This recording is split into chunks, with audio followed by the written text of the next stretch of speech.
আমি বেহেশতের আশা করি না, ভয় পাই না দোজকের, হুর গেল মান চাই না রেজবি চাই গো শুধু তোমারে। ঠিক আছে কিনা? আমি বেহেশতের আশা করি না, ভয় পাই না দোজকের, হুর গেল মান চাই না বাবা চাই গো শুধু তোমারে।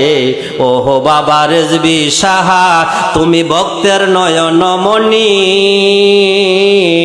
দিনের মুজাদ্দেদ বাবা মারফতের খনি। ওহো বাবা রেজবি সাহা তুমি ভক্তের নয়ন মণি, দিনের মুজাদ্দেদ বাবা মারফতের খনি। ওহো বাবা রেজবি সাহা তুমি উদয় হইলা 1780-তে, সুন্নি নিশান উড়াইয়া, উহাবিদ বন্দি শয়তান নাম শুনে যায় ফালাইয়া। ঠিক কিনা বলেন? এর রেজবি এমন একটা জিনিস, এমন একটা মেডিসিন, লক্ষ বান্দা যদি এক জায়গায় থাকে কোনো ঝামেলা নাই, যদি একটা কালা টুপি থাকে নাইয়া মুসরায়। ঠিক কিনা? আলেমের ফাইজামা গরম,